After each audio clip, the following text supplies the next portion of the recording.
चादर और फादर का समय चला गया साहब, क्षमा करिएगा। और अपनी संस्कृति को यदि बचाना है तो चादर और फादर से बच करके ही रहना होगा, तभी ये संस्कृति बच सकती है।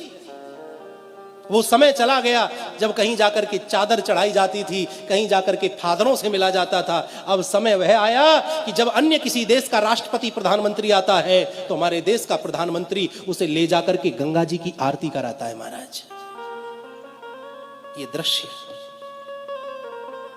मंदिर देवालय में ले जाकर के बड़े बड़े राष्ट्रपति को बिठा देता है, मंदिर दिखाता है। ये देखो हमारा ये मंदिर, ताजमहल दिखाने वाला समय चला गया साहब। इस देश की संस्कृति को मजबूत किया जा रहा है और फिर भी हिंदू ना समझे तो फिर समझ नहीं सकता। वो संवैधानिक दायरे में है, वह आपको स्पष्ट रूप से नहीं कह सकता, वह आपको झलकियां दिखाता है। जब वह पशुपतिनाथ में जाकर के 8-8, 10-10 घंटे बैठ करके ध्यान लगाए और जब बाहर निकले मस्तक पर त्रिपुंड हो, गले में रुद्राक्षों की माला पड़ी हो, तो वह संकेत देता है, देखो मैं राजा बन गया हूं लेकिन अपने सनातन धर्म को मैं भूला नहीं। जिस प्रकार मुझे प्रधानमंत्री होने के बावजूद भी हिंदू होने पर गर्व है, उसी प्रकार प्रत्येक हिंदू को अपने हिंदू होने पर गर्व करना चाहिए।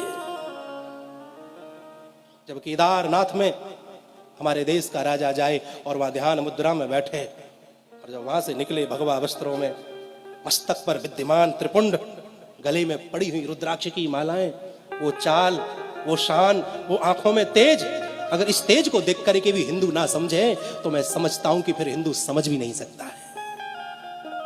अपने पतन का कारण आप और हम खुद हैं। हमने मस्तक पर चंदन छोड़ दिया, हमने चोटी रखानी छोड़ दी, हमने गले कांधे पर जनेऊ धारण करना छोड़ दिया, जिह्वा से हमारे मंत्र गायब हो गए। अपने पतन का मुख्य कारण तो हिंदू है। कितने आताताई हुए महाराज, बड़े बड़े राक्षस इस पृथ्वी पर जन्मे, वह सत्य सनातन धर्म को नष्ट नहीं कर सके। ये तो किस खेत की मूली है महाराज, मूली तो बहुत बड़ी होती है, ये तो हमारे लिए मामूली है। बशर्त यह है कि हिंदू को एक होना चाहिए, एक होना आना चाहिए।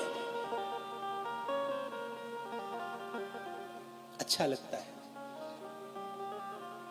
माता पिता से बढ़कर के धर्म प्रेमी संसार में कोई नहीं है। जो माता के चरणों में झुकना जानता है, सारा संसार फिर उसके चरणों में झुक जाता है। मातृ देवो भव, वेद की प्रथम सूक्ति है मातृ देवो भव। पितृ देवो भव, वेद की दूसरी सूक्ति है। मेरे भाई बहन, कितनी भी कावड़ ले आइए, कितने भी व्रत कर लीजिए, कितनी भी परिक्रमा कर लीजिए, लेकिन तुम्हारे घर में बैठे हुए तुम्हारे माता पिता, सास ससुर तुमसे प्रसन्न नहीं है, तुमसे खुश नहीं है, तो मंदिर में खड़ा हुआ जो मूर्ति है, जो एक पत्थर है, वो आपके लिए भगवान नहीं हो सकता। सिर्फ एक पत्थर से ज्यादा आपके लिए और कुछ हो नहीं सकता। जब घर में बैठे हुए माता पिता तुमसे प्रसन्न नहीं है तो मंदिर में खड़ा हुआ भगवान या बैठा हुआ भगवान तुमसे कदापि प्रसन्न नहीं हो सकता है। ये बात मैं आपको बड़ी जिम्मेदारी के साथ बोल रहा हूं। अपने माता पिता से प्रेम करिए साहब।